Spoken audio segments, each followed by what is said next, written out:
Syracuse is on the brink of a major transformation. There's an $800 million plan to replace public housing projects in the shadow of I-81 with a new mixed-income neighborhood. This will mean the end of Pioneer Homes, the rows of brick apartments along East Adams Street. These apartments will be replaced by multi-story townhomes with mixed-income residents. It's been a real exciting opportunity.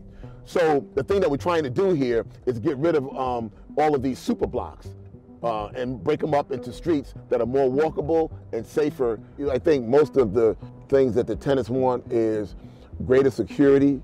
We're getting too many trespassers in the neighborhood, so you want that things laid out so that it's a little bit safer.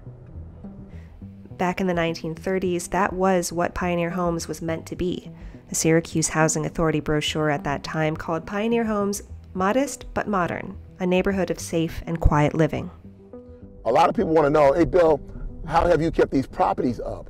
Well, basically all I've been able to do is keep the tenants dry, meaning I keep a new roof on, I keep the furnaces and windows working because of the lack of funding that we've received from the federal government over the past 12 years.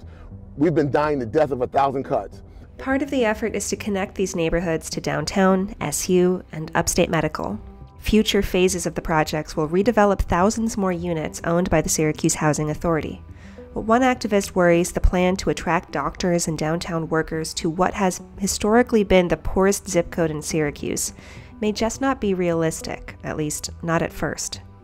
People that are making the big money from downtown or wherever they're working at, and they might not want to mingle with the folks that they think are beneath them. And whether they believe that or not, that happens. We here at the Housing Authority took the philosophy that we wanted to invest in this neighborhood and invite people in. That's our approach. Invest and invite, not demolish and disperse. Syracuse Housing Authority and city leaders expect millions of state and federal dollars will be available for the new housing projects as part of the I-81 rebuild. This historically black neighborhood, known as the 15th Ward, was torn apart in the 1950s and 60s when the government built the highway overpass right through it. No one wants to see the same mistakes made again. It's troublesome at this point, and we know that the largest amount of concentrated poverty is in the South Side. It shouldn't be with the money we now have that are supposed to go and undo what has been done here. Because I think that if you are the average person who watches TV and see how gentrification takes place in different communities, oftentimes that takes place where the properties are owned by a private landlord, a private developer. Well, in the end, they can do what they want. But this being government land, tenants have a ton of rights and protections that will ensure that they will, remain on this footprint.